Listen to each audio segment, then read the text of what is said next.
Bon, cette sortie commence à me faire chier. Hello tout le monde, on se retrouve encore une fois tôt le matin. Il est quoi, 6h30, 6h30, là je suis avec Laurence et on va rejoindre Jérôme pour son nouveau plan galère. Après les 95 km dans le froid, on part pour 90 bornes dans le vent.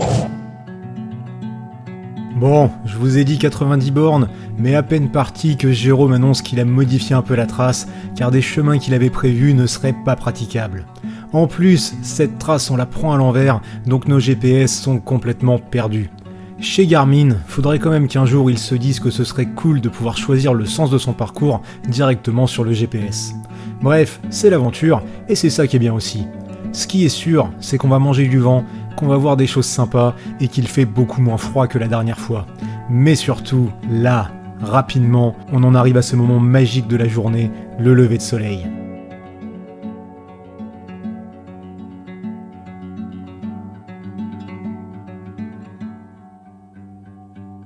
Putain, mais regardez-moi ce lever de soleil de dingue. Alors autant on a un peu le vent, il est un peu dur, mais ça va, mais là, les lumières. Ouais, je sais pas comment ça rend la caméra, mais en vrai c'est juste ouf.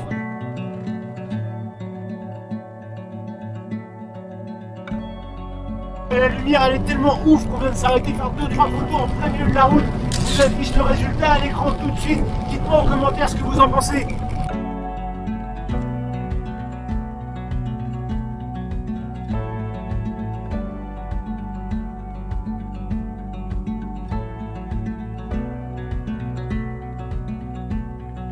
C'est bien ce beau chemin boueux, regardez, il nous fait arriver donc de par là, du portail, genre on est arrivé chez les gens, normal. On passe, ça va que c'est le matin, ils nous ont peut-être pas vu. Ça a un coup à se prendre un coup de fusil, ça. Bon, on les remerciera quand même d'avoir laissé le portail ouvert, sans ça on aurait eu l'air un peu con.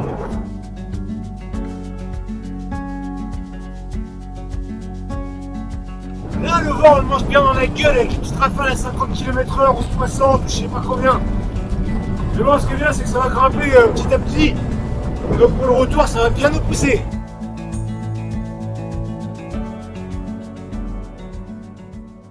Et nous voilà au-dessus du canal de Charras, qui se trouve là derrière moi. Donc on va longer ce canal plus ou moins jusqu'à Rochefort. C'est un canal qui fait environ 20 km de long. Ça en fait le 3e plus grand de Charente-Maritime. Et la fin de sa construction, c'était en 1812. Voilà, je vous balance les infos comme ça. Et donc en fait, bah là, il est dans les marais de Rochefort. Et il permettait un petit peu de les dessécher. Et apparemment, ça a bien aidé pour des questions sanitaires. Parce qu'à l'époque, il y avait un gros foyer de paludisme dans ce coin-là. Nous voilà lancés sur ce très joli chemin bordant le canal, après avoir hésité quelques instants entre le suivre ou emprunter l'itinéraire cyclable sur l'autre rive. C'est ça qui est génial avec des vélos type gravel, on peut passer partout, ou presque. Bon, bah là en fait peut-être qu'on aurait dû prendre la route, parce que là, voilà quoi. Là ça commence comme ça pour un peu ces 10 bornes bien gras. On est encore là demain. Bon, ouais, ce chemin était joli, j'aimerais bien qu'on le voit dans l'autre sens moi. Ça vous dit? Allez. Ouais, bon on n'est pas vraiment équipé pour aller jouer dans le gras, mais clairement, on reviendra découvrir ce spot au printemps.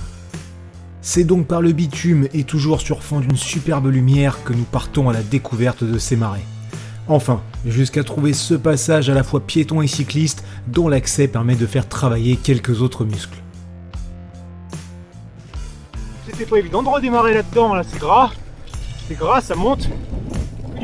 Oh putain, c'est chouette là. Ça manque d'un petit rayon de soleil pour éclairer la scène, mais ouais, d'en haut la vue est plutôt sympa et on traîne un peu par là avant de reprendre notre route.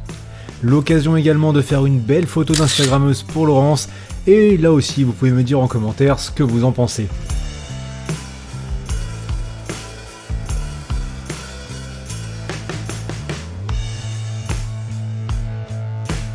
Là, dès qu'on prend un trou au niveau des arbres, on se prend des rafales de vent, ça nous pousse bien comme il faut. Quand on va avoir le vent dans le dos tout à l'heure, ça va rouler.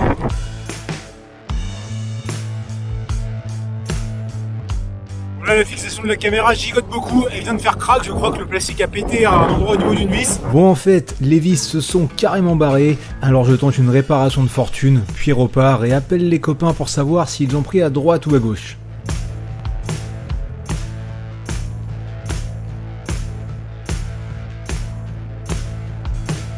Donc là on traverse Saint-Laurent-de-la-Prée, c'est un bled, bah habituellement j'y viens en courant en partant de La Rochelle et je rentre en train. Ça permet de faire 30, 40, 50 km ou plus sans aller-retour ou boucle à la con, mais faut pas se louper parce que des trains, là, il y en a que 2 ou 3 par jour. Et puis allez, pour le moment, C'est l'heure du ravitaillement. Ah, on est bien pour cette petite pause. Cette fois-ci, on a un café et des pains au chocolat, ça a l'air bien. Ah putain, il y a du gras dans ceux-là. Les chocolatines. Pain au chocolat. allez, on va pas relancer le débat, hein. Ça a le même goût, et l'important, c'est de le manger. De toute façon, là, faut qu'on reparte parce qu'on a plein de belles choses à voir. Et pour commencer, direction les marais de Soumar, à côté de Foura, où nous pouvons voir deux phares d'une hauteur de 23 mètres pour le plus grand et de 9 mètres pour le plus petit. Là-bas au loin, on voit le pont transborder de Rochefort, mais ça on ira voir un autre jour.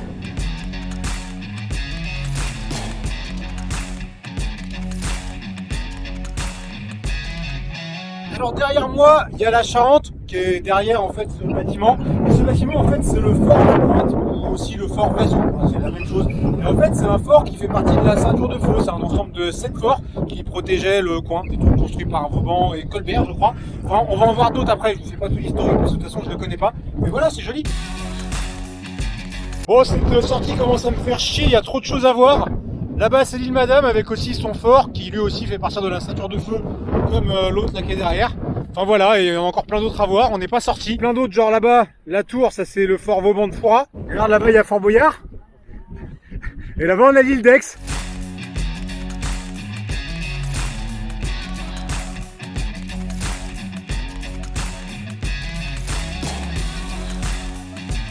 Allez, on va aller au niveau de la pointe de la Fumée là-bas. Donc c'est la pointe d'où on peut aller sur l'île d'Aix en bateau.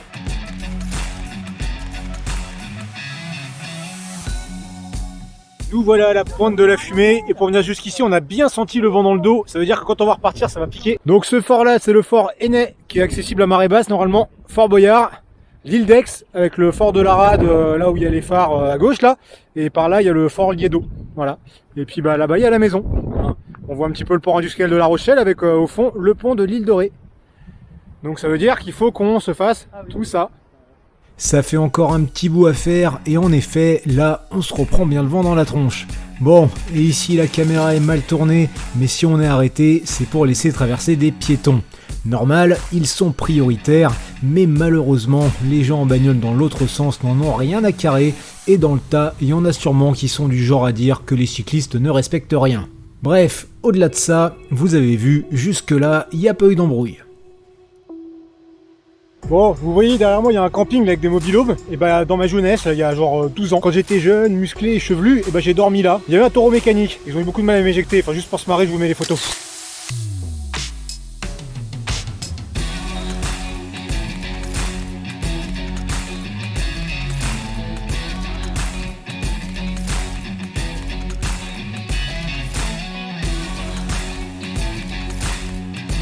Ouais, ça fait déjà 2 heures qu'on devrait avoir un grand soleil. On n'a pas le grand soleil, mais on a quand même une belle lumière. L'ambiance est très très sympa.